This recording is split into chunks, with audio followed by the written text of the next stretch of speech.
Hi, this is Dan here. I hope you're doing really well today. In this lesson, I'm going to show you the connection between scales and modes, triads, arpeggios, and chords. I've had a few questions recently about some confusion with this. I'm going to clear it all up, and what's more, I'm going to show you exactly how to use this in bass playing. You can play loads of things with this.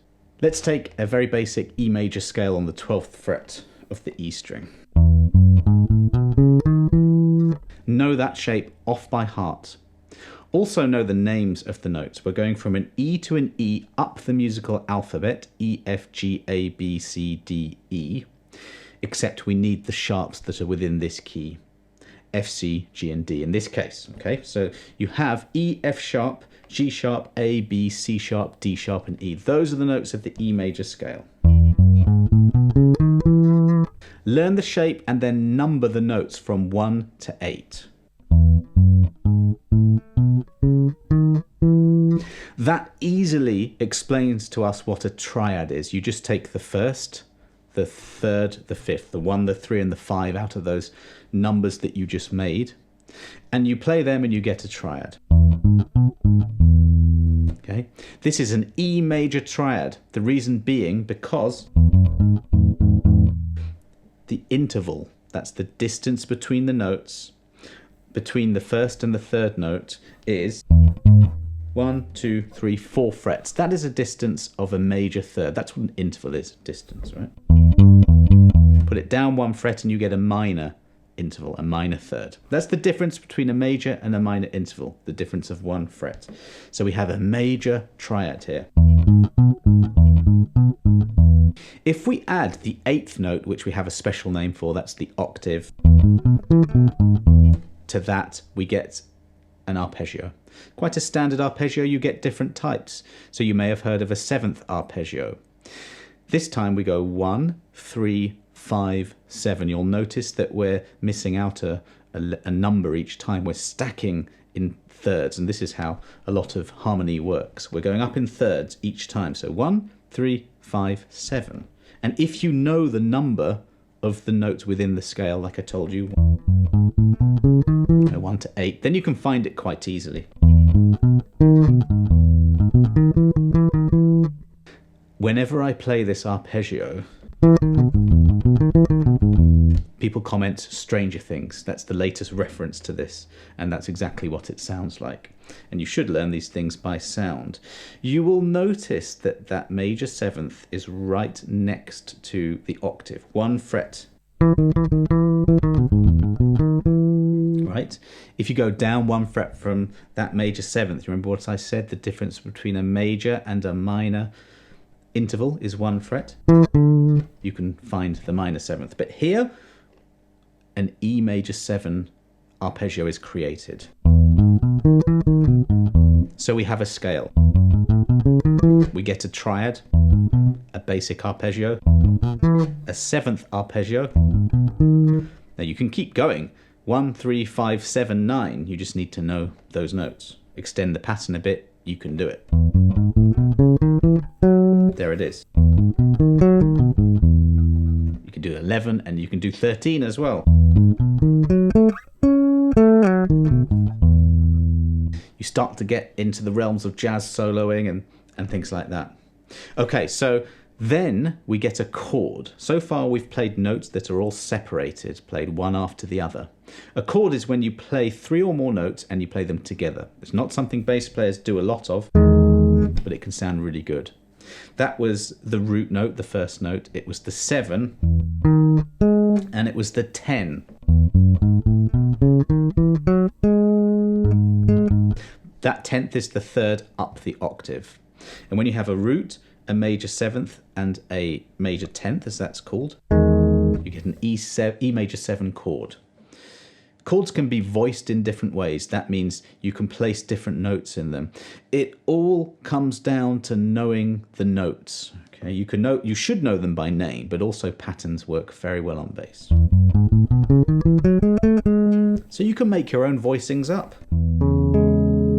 That's a root, major 6th, and major 10th. Root 5, 10th. It's a very basic sounding chord. Root different. 5, 9, that's a sus2 chord. So look, you've got different types of chords. And of course, as a bass player, you can play those notes separately. There's no need to play them as chords like a guitarist. You can play them separately. And so you're arpeggiating. You're doing different, arpeggios. But all of these so far are just relating back to that original idea of this scale.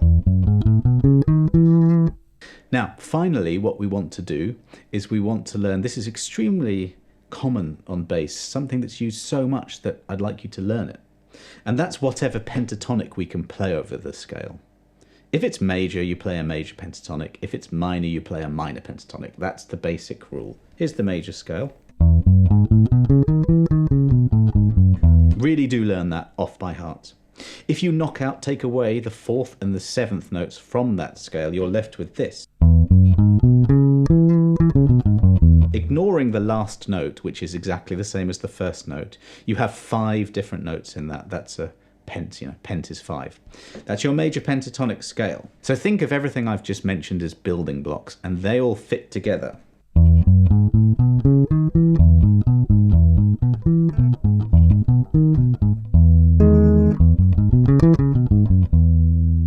That's quite a good exercise to do, actually. Just go through the scale, the triad, the arpeggio, the pentatonic, and the chord.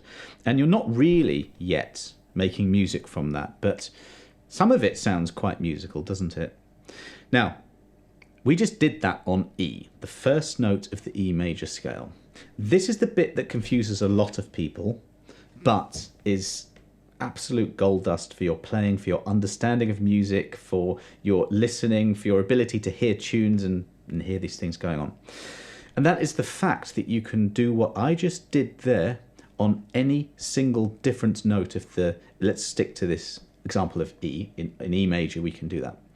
So let's go to the second note of E major. You must remember these sharps and this order of notes. That's the only thing. I'll show you in this lesson, don't worry. I'll spell it out literally very clearly for you.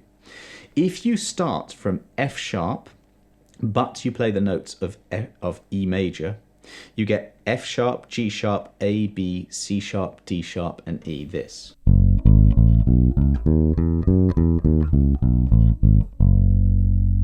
Now, very briefly, the pattern of whole steps and half steps, or tones and semitones, it means the same thing, between the notes of E major are shown up here. You've got a whole, half, whole, half. When you start from F sharp, but you play the notes of E major, as I just did, you change the pattern of whole notes, of whole steps and half steps, to whole, half, whole, half, whole. That slight change of bumping up the intervals by 1 changes everything. You get a new scale. That's called a mode. Now, don't worry too much about any of what I just said. Just have in mind that this is like a scale within a scale, and this is what it is. Let's do the same treatment as before. What is the triad from this, and why is it what it is, right? So it's just the first, the third, and the fifth. So you number the notes again. And when I'm playing, I absolutely know 1, 2, 3, 4, 5, 6, 7, 8. So if I want 1, 3, and 5, you just play the 1, the 3, and the 5 out of that. Now this time you get minor triad, an F sharp minor triad, because the distance between the first and the third is now 1, 2, 3 frets, not 4. Also, it just sounds...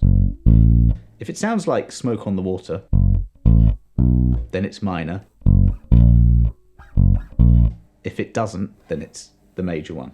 So you can use your ear for this as well.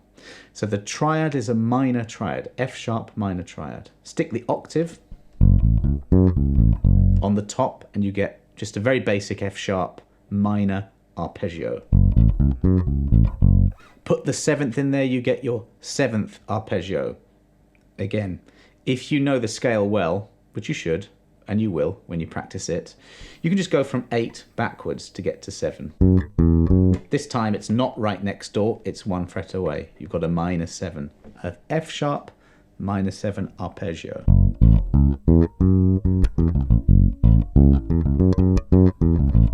Lots of music can be made just from that pattern if you actually take out that minor third You get some intervals that are used all the time in bass playing. Let's put the chord on top of that. So remember, a chord is basically these notes we're playing but played together. I'm going to do it a bit higher up. We have an F sharp minor 7. You can do lots of different voicings. How would you work out a voicing? Well, you would know the notes of the mode or scale. And we know a chord is 3 notes, so you just put 3 of those together. In fact, if you do a root, a 5 and an octave, that's a power chord. Very open, basic sound, used a lot. Root, flat third, flat 7. And remember, you can play these separated.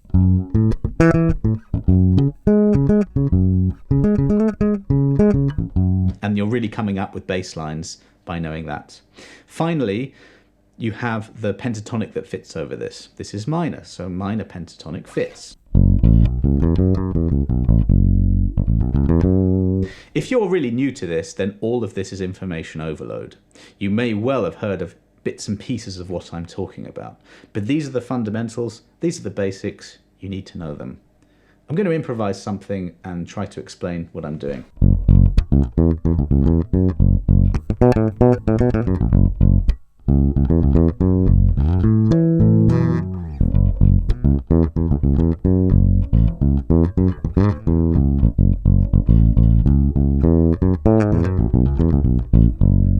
Now at this point, I know the building blocks well enough that I'm not thinking, oh, I'm going triad, I'm going arpeggio, I'm going into these different things. I'm just playing, and I'm guided most of all by my ear, and second of all by, I guess, patterns that are there under the fingers.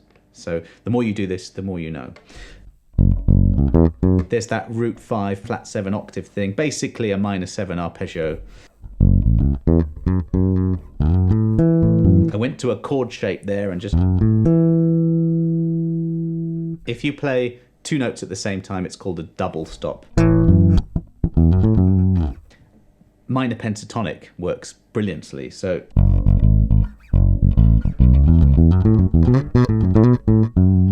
Put a flat 5 in there, and you get a blues scale. All these things are related.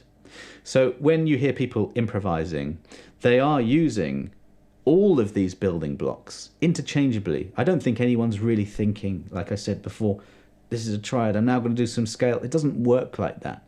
You explore this, you study it, you practice it for hours and hours and hours. Make no mistake about that. And then things start to come together. Let me do it a little bit more. You know, something like that.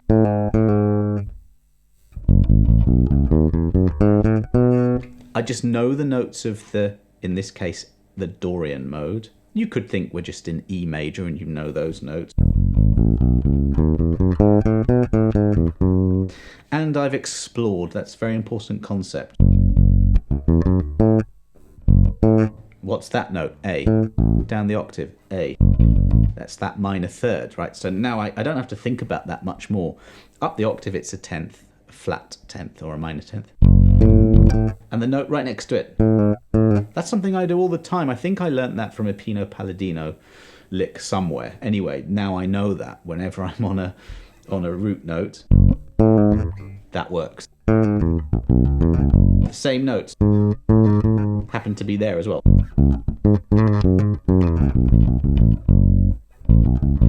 Very bluesy, very pentatonic.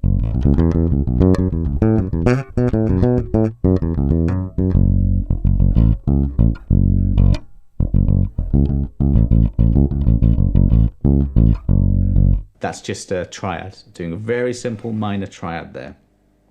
Right, so what I'm going to do now is just go through a few little examples, but actually before I do, I glance at my notes and I look at this chart here.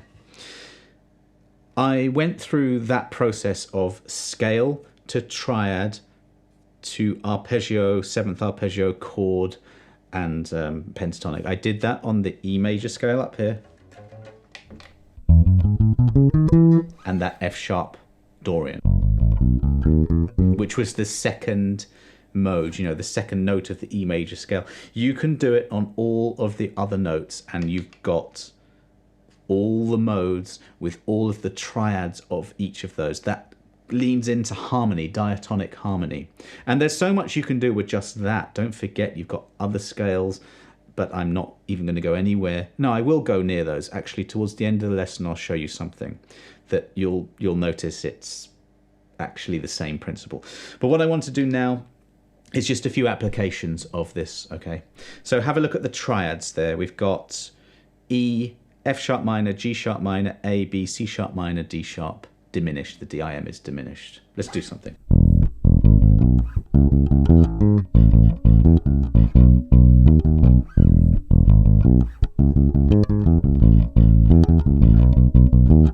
Okay, E triad, then I'm going to C sharp. You'll have to just figure out the different patterns. Actually, the C sharp minor triad, it's exactly the same. They're all the same patterns, just moving them around. Obviously, I know the notes extremely well here. You can see the notes there. Call the notes out as you play, and you'll be learning the fretboard. Then I went to A, that's the 4. Those Roman numerals relate to the position of the chord. Uppercase major, lowercase minor. So we're on a 4 now. 5. Let's do a different style.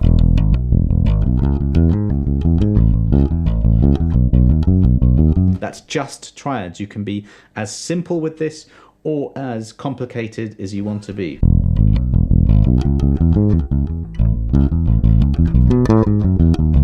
Okay, there, I was on the 5. I know it's the 5. I know that's a mixolydian. We didn't really get onto that, but I know that. So if I want to fill or embellish, then those are the notes under my fingers at that point. There's a major pentatonic under that.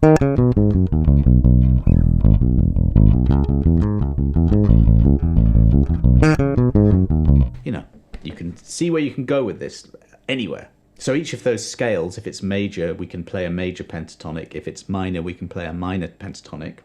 Let's lean on that a bit. So the 1, the E, that was major. Also the 4 was major, so E to A. So what I'm going to do now is just an E major pentatonic scale.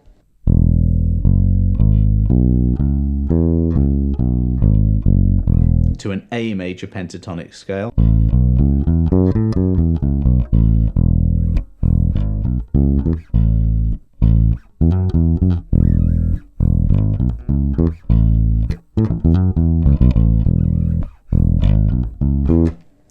I tried to make it more musical by changing the order of the notes, by putting a little bit of a groove in there, maybe some slides and things like that.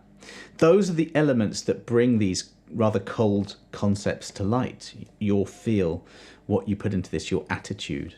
Okay, let's move on. So pentatonics, let's do a minor kind of thing now. So the lowercase, the F sharp minor, G sharp minor, C sharp minor, they're all minor, so I can use minor pentatonic over that.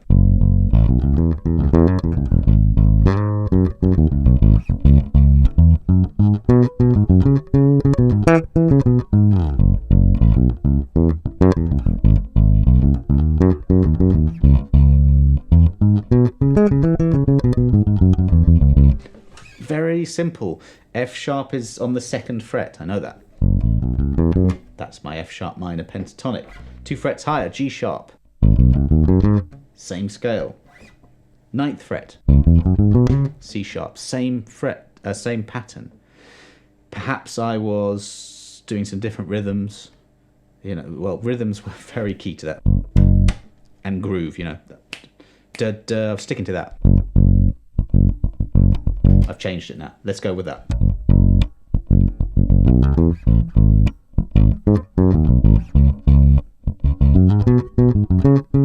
Fill. Just C sharp minor pentatonic.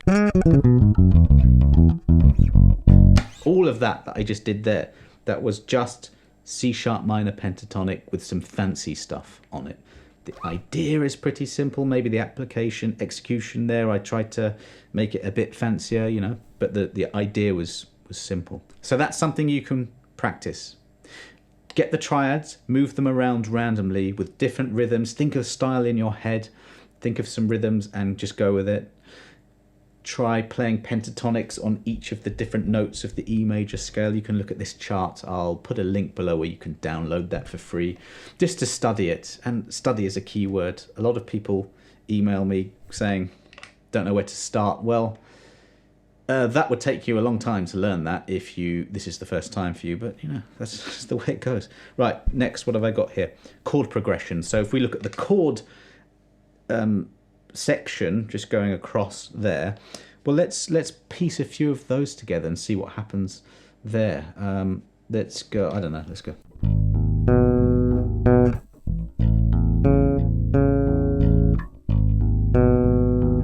G sharp minor to A major, that's a 3/4 chord progression in the key of E. That's how you would say that. And it's really focusing on that G sharp Phrygian, very odd sounding thing.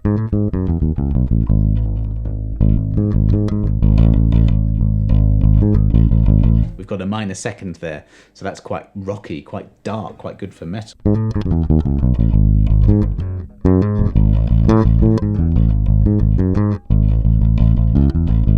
I'm using all of these things I'm talking about. Triad, some of the notes from the scale or mode, and remember that they're all from the parent scale of E major. So if you know your E major scale in different positions, it's only 7 notes if you think about it, just 7 notes everywhere, then you'll be able to learn all of this. One more chord progression, let's just go.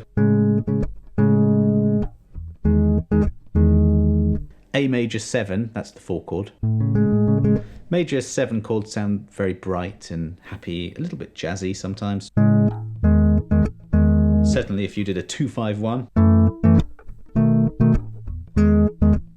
It's a very jazz chord progression. F sharp minor 7, B7, E major 7. And that's the whole point of this lesson, is how all of these elements relate to each other and the original key. And this is how. One thing I like to mess around with is a little bit of everything. So there I played an A major 7 chord. The underlying notes on that A Lydian here.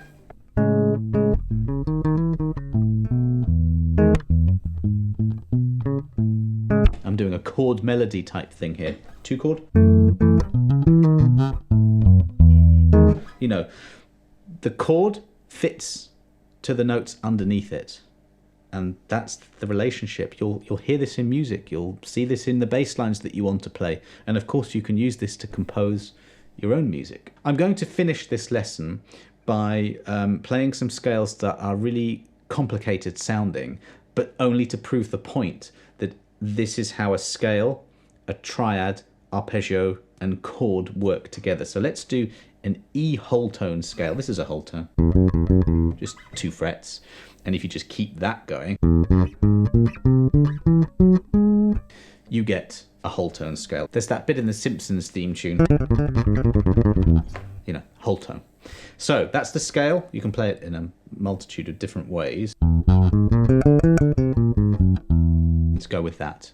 A triad, the first, the third, and the 5th notes. So play through until you hit 1 and 3. There's a major third. Let's get the 5th now. Now that's odd. It's not a perfect 5th, which we're usually used to. It's an augmented 5th, or a sharp 5. So you can play it there or there. So that's quite an interesting triad. We've got an unusual one here. We can play those notes together to get the chord, and that would just be an E plus, you would see. That means augmented. So let's end on this mode. 5th mode of the harmonic minor scale. It's called the Phrygian dominant, but don't worry about any of that. We just need to work out the triad. Just find the 1st, 3rd, and 5th. It's a major triad. Very simple. Add the 7th, we get a dominant. That's what a dominant 7th arpeggio is. It's a major triad with a flat 7.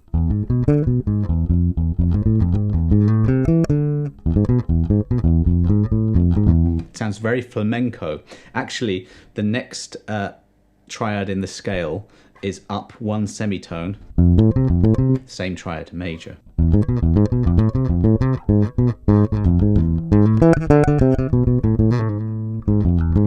It's flamenco-y, but it's also quite metal, again, because of those dark sounds.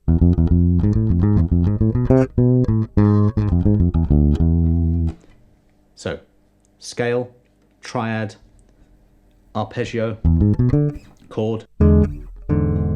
It's that dominant seventh. We can't get a pentatonic from this. There's too much weirdness going on. But that is how all of those elements relate to that, yes, admittedly difficult, maybe slightly advanced mode, but it's the same treatment as it is with your basic E major. I threw a lot of things at you there, deliberately in a way, but the principles are the same, you know, triads, arpeggios, chords, and that you can do a lot with these things. So I want you to just sit down with your bass and explore. Maybe just start off with that very basic E major. Make sure you know the pattern, make sure you know the numbers, make sure you know 1, 3, 5 triad, then you add that on, arpeggio. You'll get this. Stick some notes together, it's a chord. Play them separately, you've got some excellent notes for bass lines. There's so much there, there's probably a lifetime's worth in that lesson. Any questions, do let me know or get in touch via my website. Thanks a lot for watching, and I'll see you on the next lesson.